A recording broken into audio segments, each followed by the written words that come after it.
पिछले वीडियो में आपने पढ़ा पंडित नेहरू द्वारा 13 दिसंबर 1946 को संविधान सभा के समक्ष उद्देश्य प्रस्ताव प्रस्तुत किए गए। उसके बाद आज हम पढ़ेंगे उसके बाद कैसे विचार मंथन हुआ भारतीय संविधान को बनाने में और किस देश से कौन सी चीज उधार ली गई। इसके साथ आपका ये लेसन कंप्लीट हो जाएगा, है ना। तो देखो 13 दिसंबर 1946 को पंडित नेहरू ने उद्देश्य प्रस्ताव रखे।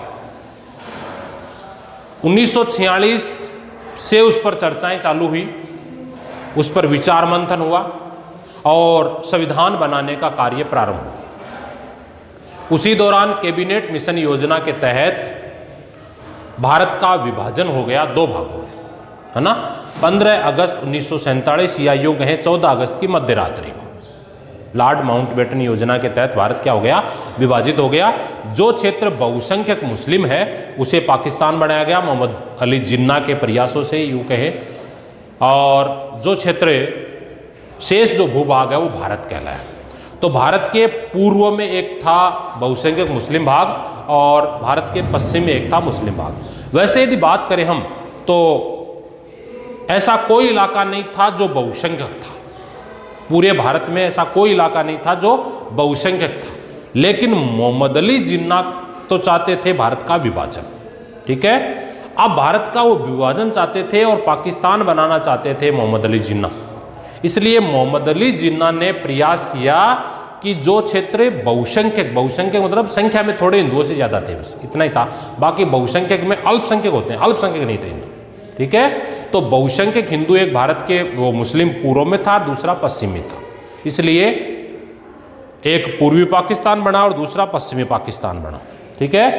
अब जब देश का विभाजन हो गया तो आपने पढ़ा था संविधान सभा की जो सदस्य संख्या थी, क्या पढ़ा, संविधान सभा की सदस्य संख्या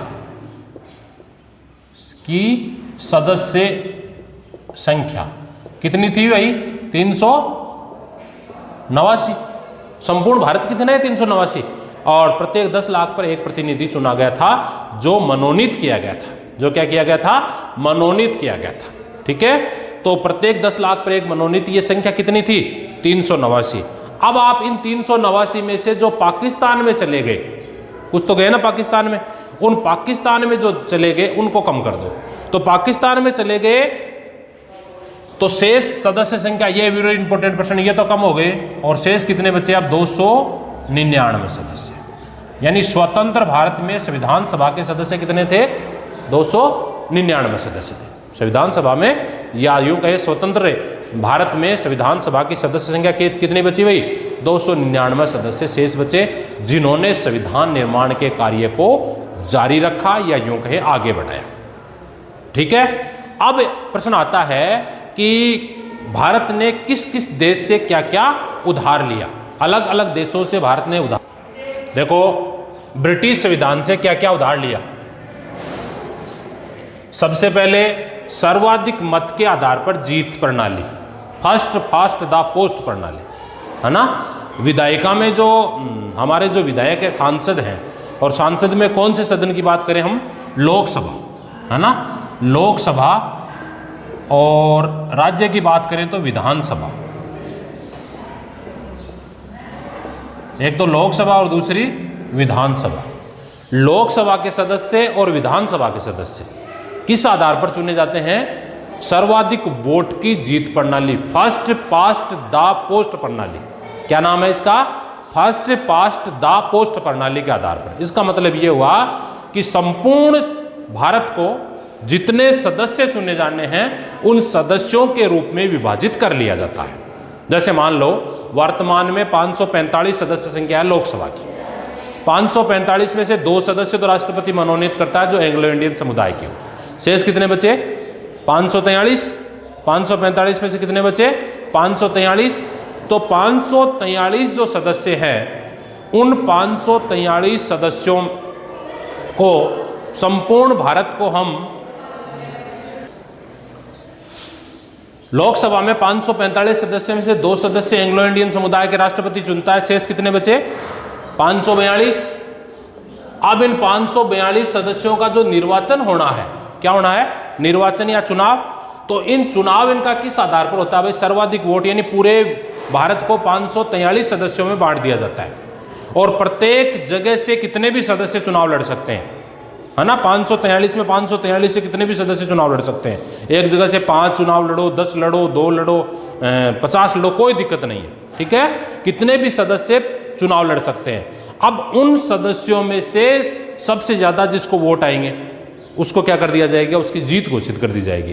तो एक एक सदस्य एक एक विधानसभा क्षेत्र से, या यूं कहें एक एक लोकसभा क्षेत्र से कितने सदस्य चुने जाएंगे, एक सदस्य, और पूरे मिलकर 543 सदस्य हैं वो क्या बना देंगे, लोकसभा, यानी लोकसभा का गठन हो जाएगा और विधानसभा का गठन हो जाएगा। क्लियर। तो ये जो चीज है हमने, यानी वर्तमान की जो चुनाव पद्धति है, फर्स्ट पास्ट द पोस्ट प्रणाली है, वो कहां के संविधान से उधार ली गई, ब्रिटेन के संविधान से उधार ली। क्लियर। नंबर 2, ब्रिटेन के संविधान से सरकार का जो संसदीय स्वरूप है ना, सरकार का कौन सा स्वरूप, संसदीय स्वरूप है, ये उधार लिया। अब संसदीय स्वरूप की बात करें तो संसद क्या है, संसद में 2 प्रकार की कार्यपालिका है, एक नाम मात्र की कार्यपालिका और दूसरी वास्तविक कार्यपालिका। नाम मात्र की कार्यपालिका का अध्यक्ष कौन होगा, नाम मात्र की कार्यपालिका का राष्ट्रपति अध्यक्ष होगा और वास्तविक कार्यपालिका का अध्यक्ष प्रधानमंत्री और उसकी मंत्रिपरिषद होगी। ये सब कार्य भी हमने मतलब संसद की सर्वोच्चता स्थापित करने के लिए, व्यवस्थापिका द्वारा बनाए गए कानूनों को सर्वोच्चता स्थापित करने के लिए, और कार्यपालिका है वो व्यवस्थापिका के प्रति उत्तरदायी हो, व्यवस्थापिका उसको नियंत्रित कर सके। पहले वीडियो में आप पढ़ चुके हो व्यवस्थापिका को कार्यपालिका कैसे नियंत्रित कर सकती है ना। संविधान की जब आवश्यकता पढ़ रहे थे तो आवश्यकता में इस पॉइंट को आप पढ़ चुके हो, इनका हम अध्ययन कर चुके हैं। तो ये सब हमने कहां से लिया, ब्रिटेन के संविधान, यानी संसदीय स्वरूप हमने कहां से उधार लिया है, ब्रिटेन के संविधान से उधार लिया है। इसके बाद में है सबसे इंपॉर्टेंट चीज, कानून के शासन का विचार। इसको हम कह सकते हैं विधि के समक्ष समानता, यानी कानून की नजर में सभी लोग समान हो, किसी भी प्रकार का किसी भी व्यक्ति के साथ कोई भेदभाव नहीं हो, उसे कहते हैं विधि के समक्ष समानता या कानून की नजर में समानता।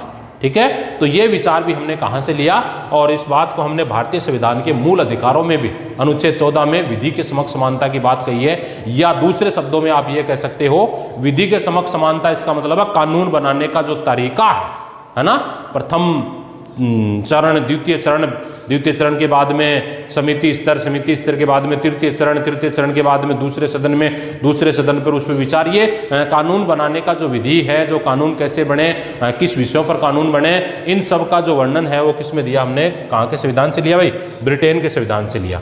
इसके बाद में विधायिका में अध्यक्ष पद की भूमिका।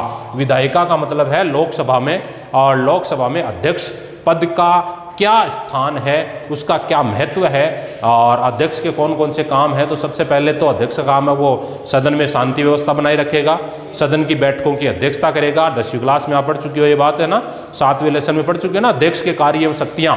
तो सबसे पहला काम तो वो बैठक की उसकी अध्यक्षता करेगा। दूसरा काम वो क्या करेगा, दूसरा काम है सदन में शांति व्यवस्था बनाए रखने का। राष्ट्रपति के मध्य कोई पत्राचार करना तो वो समस्त कार्य करेगा। किसी राष्ट्रपति को बोलने, किसी व्यक्ति को, सदस्य को बोलने का अधिकार देना है तो वो सब देगा। बोलने, विचार व्यक्त करने, ये सब कार्य करने का जो कार्य है वो कौन करेगा, अध्यक्ष करेगा। तो अध्यक्ष का भी हमने कहाँ से लिया। और कानून निर्माण की विधि, कानून कैसे बनाए जाए, प्रथम चरण, द्वितीय चरण के बाद में तृतीय चरण के बाद में दूसरे सदन में कोई विधेयक जाया जाना, दूसरे सदन में भी उस पर विचार मंथन होता, उसके बाद में राष्ट्रपति के पास जाना, राष्ट्रपति हस्ताक्षर करे तब कानून बनना। ये सब प्रक्रिया भी हमने कहां से ग्रहण की भाई, कौन से संविधान से, ब्रिटेन के संविधान से ग्रहण की। एक बार दोबारा देखो ब्रिटेन के संविधान से हमने क्या क्या लिया है। तो सबसे पहले लिया सर्वाधिक मत के आधार पर जीत प्रणाली, और सर्वाधिक मत के आधार पर जीत प्रणाली किस किस में, लोकसभा में, राज्यसभा में और स्थानीय निकायों में, है ना। स्थानीय निकाय में जो चुनाव होंगे वो किस आधार पर होंगे, सर्वाधिक वोट की जीत प्रणाली या फर्स्ट पास्ट द पोस्ट प्रणाली के आधार पर चुनाव होंगे। ये हमने ब्रिटेन के संविधान से लिया। नंबर 2, सरकार का संसदीय स्वरूप, जिसमें 2 प्रकार की कार्यपालिका है, और 2 प्रकार की कार्यपालिका के साथ ही है कार्यपालिका व्यवस्थापिका के प्रति पूर्ण उत्तरदायी होती हो, ऐसा स्वरूप। कानून के समक्ष समानता की बात करें, विधि का समक्ष समानता, विधि के नज़रों में सभी लोग समान हो, किसी प्रकार का जाति, धर्म, भाषा, संस्कृति, वर्ण, वर्ग आदि के आधार पर भेदभाव नहीं हो। ये सभी हमने कहाँ से लिया है, ब्रिटेन के संविधान से लिया। विधायिका में अध्यक्ष पद की भूमिका, अध्यक्ष का क्या क्या कार्य है, वो किस प्रकार के कार्य करे, इन सब का वर्णन भी हमने कहाँ से लिया है, ब्रिटेन के। और कानून निर्माण की विधि, ये सबसे इंपॉर्टेंट है, कानून कैसे बनाए जाए।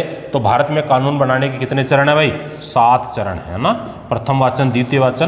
प्रथम वाचन को प्रस्तुतिकरण कहेंगे। एक व्यक्ति खड़ा होकर किसी विधेयक पर चर्चा के लिए कहेगा अध्यक्ष महोदय से, और उसको प्रस्तुतिकरण सभी सदस्यों से हाँ या ना में प्रश्न पूछे जाएंगे।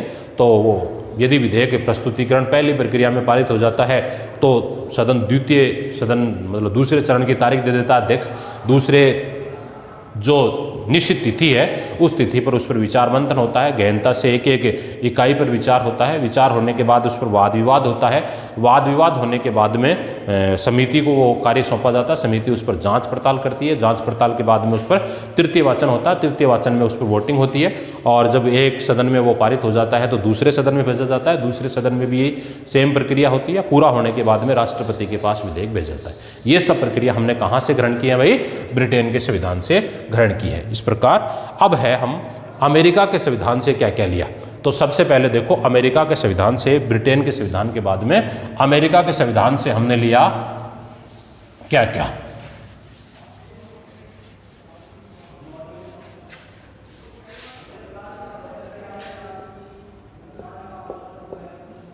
अमेरिका का संविधान से हमने उधार क्या लिया भाई? नंबर एक अमेरिका में लिए मौलिक अधिकार, मूल अधिकारों की सूची। मौलिक अधिकारों की सूची। नंबर 2 न्यायिक पुनरावलोकन। न्यायिक पुनरावलोकन। और इसके साथ हमने एक शब्द जोड़ा है अवरोध एवं संतुलन सिद्धांत। हालांकि ये इसमें नहीं है, अमेरिका में नहीं है, लेकिन इसके साथ पूरा शब्द जोड़ दिया हमने, अवरोध एवं संतुलन सिद्धांत।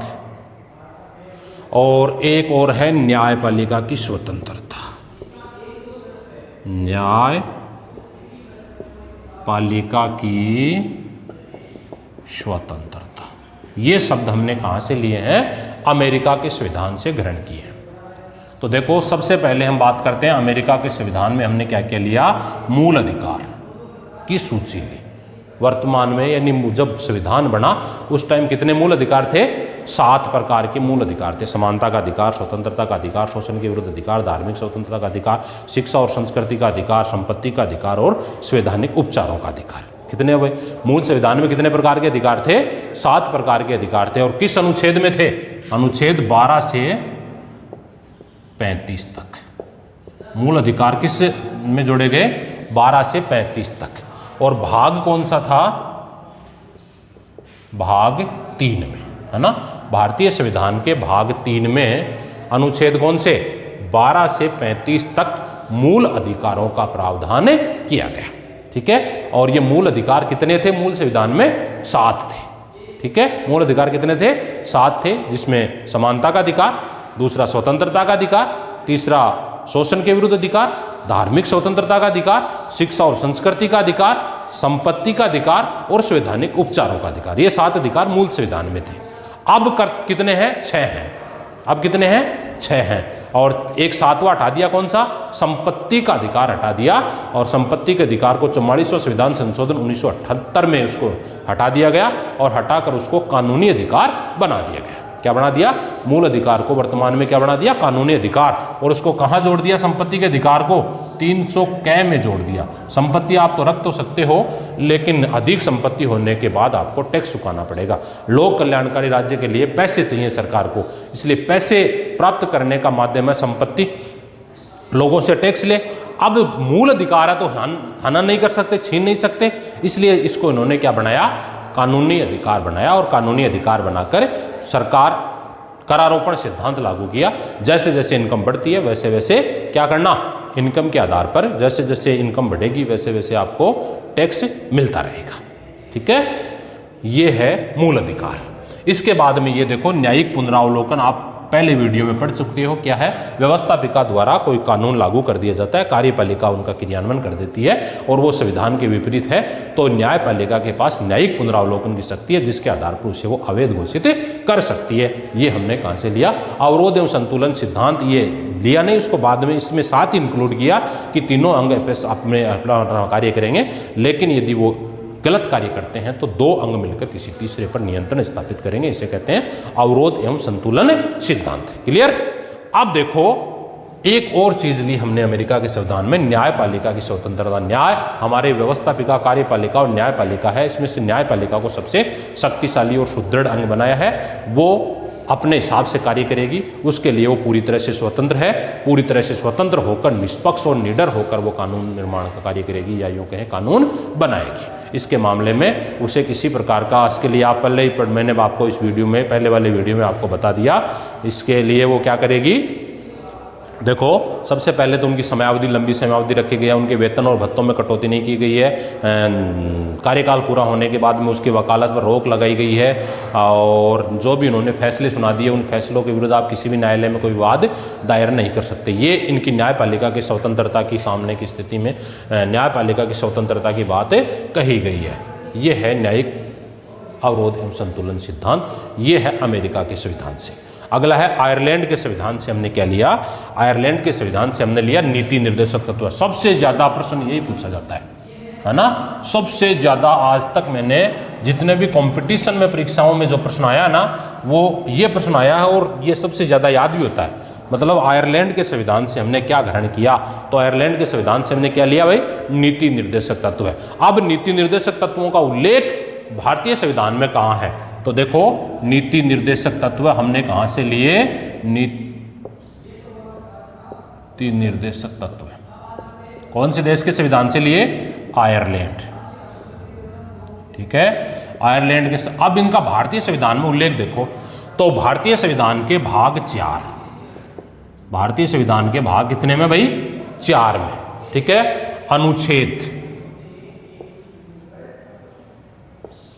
अनुच्छेद 36 से 51, 36 से 51 तक क्या है? नीति निर्देशक तत्वों का उल्लेख है। ये क्या है? नीति निर्देशक तत्व है सरकार को दिया जाने वाला दिशा निर्देश है। नीति निर्देशक तत्व क्या है भाई? सरकार को दिए जाने वाले दिशा निर्देश, यानी सरकार कैसा काम करे। दिशा निर्देश का मतलब है सरकार कैसे कार्य करे, इसके लिए जो गाइडेंस दी जाती है उसे हम नीति निर्देशक तत्वों के नाम से जानते हैं, है ना?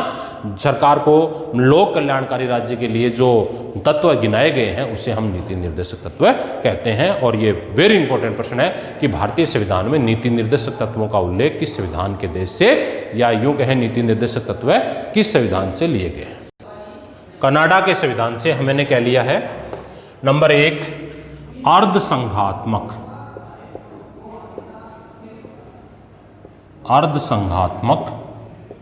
शासन व्यवस्था या सरकार का स्वरूप। ठीक है, अर्धसंघात्मक शासन व्यवस्था हमने कहाँ के संविधान से ली है? ये कनाडा के संविधान से ली है। अब देखो, अर्धसंघात्मक शासन व्यवस्था होती क्या है? अर्धसंघात्मक शासन व्यवस्था मतलब हुआ संघात्मक। विश्व में 2 प्रकार की शासन व्यवस्था है, एक है संघात्मक शासन व्यवस्था, एक है एकात्मक शासन व्यवस्था, और तीसरी हो गई अर्धसंघात्मक शासन व्यवस्था। मतलब कुछ लक्षण एकात्मकता के, कुछ लक्षण संघात्मकता के। एकात्मकता के लक्षण जैसे इकहरी नागरिकता, एक संविधान, स्वतंत्र निष्पक्ष न्यायपालिका, ये तो क्या हो गए? एकात्मकता के लक्षण हो गए। संघात्मकता में क्या हुआ? शक्तियों का विभाजन, संघ सूची, राज्य सूची, समवर्ती सूची, है ना? संघ सूची के विषयों पर कानून बनाने का अधिकार केंद्र सरकार को, राज्य सूची के विषयों पर कानून बनाने का अधिकार राज्य सरकार को, समवर्ती सूची के विषयों पर कानून बनाने का अधिकार दोनों ही सरकारों को। यदि दोनों में गतिरोध हो जाए तो किसके द्वारा बनाए गए कानून मान्य होंगे? केंद्र द्वारा बनाए गए कानून मान्य होंगे। ये सब का जब उल्लेख होता है उसे हम कहते हैं अर्धसंघात्मक शासन व्यवस्था। या यूं कहें, भारत में केसी वियर ने कहा है कि भारत की शासन व्यवस्था न तो पूर्णतः एकात्मक है, न ही संघात्मक, जबकि अर्धसंघात्मक शासन व्यवस्था है।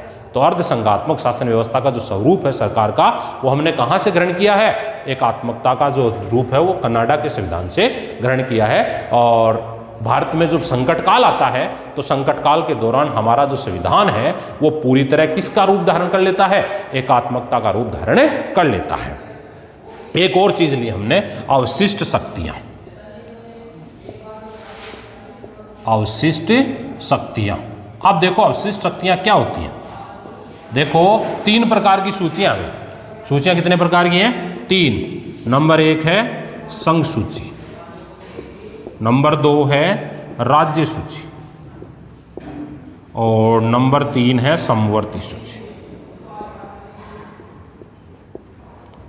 संघ सूची के 99 विषय पर कानून बनाने का अधिकार है केंद्र सरकार का। किसका है? केंद्र सरकार का। ये जो है 61 विषय इन पर कानून बनाने का अधिकार है राज्य सरकार का। और ये जो 52 विषय इन पर कानून बनाने का अधिकार है दोनों सरकारों मिलकर कानून बनाती हैं, लेकिन दोनों में गतिरोध हो जाए तो केंद्र द्वारा बनाए गए कानून मान्य हो। अब इतने विषय तो लिख दिए गए, संघ सूची में गिना दिए ये 99 विषय पर कानून बनाएगी, राज्य सूची में लिख दिए 61 विषयों पर कानून बनाएगी, समवर्ती सूची में लिख दिए 52 विषयों पर कानून बनाएगी, लेकिन कुछ शेष भी तो रह सकते हैं, इनमें से रह सकते हैं ना। इतने ही विषय थोड़ी होंगे, और भी तो कोई नया विषय आ जाए, तो ऐसे विषयों पर कानून कौन बनाए जहां वास्तव में संघात्मक शासन व्यवस्था है, जैसे अमेरिका है ना, जहां वास्तव में संघात्मक शासन व्यवस्था है, वहां क्या है? अमेरिका। उसमें क्या है कि निश्चित विषय लिख दिए भाई संघ सरकार है इन विषयों पर कानून बनाएगी, शेष अवशिष्ट विषयों पर कानून बनाने का अधिकार राज्य सरकारों को है। ठीक है, वहां की स्टेट गवर्नमेंट कानून बनाती है, जबकि भारत में ऐसा नहीं किया गया है। भारत में क्या किया गया है कि विषय लिख दिए वे संघ सूची के इतने विषय पर कानून बनाएगी, राज्य सूची की ये बनाएगी, और दोनों सरकारें मिलकर समवर्ती सूची के शेष जो अवशिष्ट विषय हैं, इनके अलावा जो नहीं लिखे गए वो विषय, तो अवशिष्ट विषयों पर कानून बनाने का अधिकार भी केंद्र सरकार को दिया गया। ये भी हमने कहां से? संविधान से प्राप्त किया, कनाडा के संविधान से प्राप्त किया। क्लियर? कनाडा के संविधान से 2 चीजें ली हमने, एक तो ली अर्धसंघात्मक शासन व्यवस्था। अर्धसंघात्मक शासन व्यवस्था का मतलब है कुछ शक्तियां केंद्र एकात्मकता की और कुछ शक्तियां संघात्मकता की, सरकार का स्वरूप। और दूसरा हमने अवशिष्ट शक्तियां ली। अवशिष्ट शक्तियों का तात्पर्य संघ सूची, राज्य सूची और समवर्ती सूची में जिन विषयों का उल्लेख नहीं है उसे हम कौन सी सूची कहते हैं भाई? समवर्ती सूची कहते हैं, ये सॉरी अवशिष्ट विषय कहते हैं, और उन पर कानून बनाने का अधिकार केंद्र सरकार को दिया गया। अब हम बात करते हैं फ्रांस के संविधान से, है ना। फ्रांस के संविधान में स्वतंत्रता बहुत छोटी सी चीज है भाई। सबसे पहले क्रांति हुई थी, ये फ्रांस की जो क्रांति है वो स्वतंत्रता, समानता और बंधुत्व की भावना से हुई थी, है ना। तो फ्रांस के संविधान से हमने लिया स्वतंत्रता, समानता और बंधुत्व, भाईचारे की भावना, है ना। ये चीजें स्वतंत्रता, समानता और हमारे संविधान की मूल प्रस्तावना भी हमने लिखा है।